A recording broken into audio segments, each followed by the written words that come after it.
Ramesh was a fisherman. He lived in a small hut by the sea. Ramesh was poor, but he was happy. Every day Ramesh went fishing. He caught enough fish to feed his family. He was content with his life. Ramesh believed in hard work. He also believed in being kind. One sunny morning, Ramesh, a humble fisherman, cast his net into the sparkling river. To his astonishment, he caught a golden fish. As he pulled the shimmering fish from the water, it began to speak to him in a gentle, melodic voice. The fish said, "Please let me go. I am no ordinary fish. If you release me, I will grant you a wish." Ramesh was taken aback. He had never encountered a talking fish before, let alone one that could grant wishes. He looked into the fish's pleading eyes and felt a wave of compassion wash over him. He thought about the fish's plight. The golden fish had scales that shimmered like the sun, casting a radiant glow that illuminated the water around it. Its magical aura was undeniable. Deciding to show mercy, Ramesh gently placed the fish back into the water. The fish swam around joyfully, expressing its gratitude. Before disappearing into the depths, the golden fish turned back and promised, "I will fulfill one wish for you, kind fisherman. Just call upon me when you need." Ramesh went home after a long day of fishing. He was tired but excited about the strange encounter he had with the golden fish. He told his wife about the magical fish that could grant wishes. His wife listened intently, her eyes widening with excitement. She said, "We should wish for a big house. Imagine the comfort and space we would have."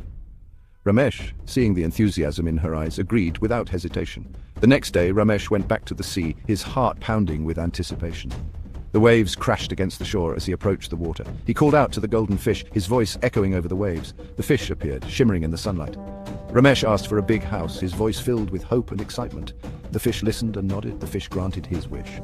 In an instant, their small, humble home transformed into a grand, spacious house. Ramesh and his wife were overjoyed. They celebrated their new fortune, feeling like their dreams had come true. But soon the joy faded. They began to desire more, their hearts filled with an insatiable greed. The big house was no longer enough. Ramesh went back to the sea many times. Each visit was filled with hope and anticipation. The sea had become a place of dreams for him, a place where his deepest desires could come true.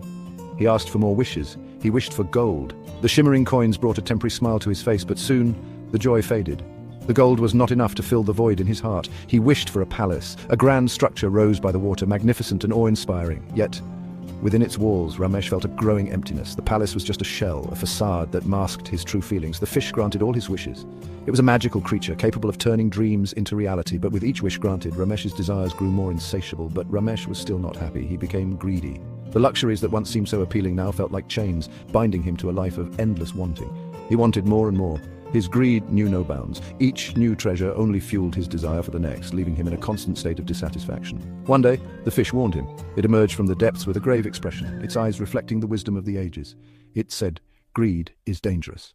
The fish's voice was calm but firm, carrying the weight of countless stories of those who had fallen to their own desires. "Be careful what you wish for." Ramesh did not listen. He brushed off the warning, convinced that more wealth and power would finally bring him happiness. He wished for more power. The golden fish sighed. It granted his wish. Suddenly everything disappeared. The world he had built on greed and desire crumbled in an instant. Ramesh lost all his wealth and power. The treasures, the palace, the gold, all vanished, leaving him alone on the empty shore. He was back to being poor. The simple life he had once known now seemed like a distant memory, but it was all he had left. Ramesh learned a valuable lesson. In his solitude, he reflected on his journey, realizing the true cost of his greed. He realized that greed leads to loss. The emptiness he felt was not from a lack of wealth, but from a lack of contentment. He went back to his old life. The simple joys of fishing and the peace of the sea brought him a sense of fulfillment he had long forgotten. He was content with what he had. Ramesh found peace. In the end, he discovered that true happiness comes not from having everything, but from appreciating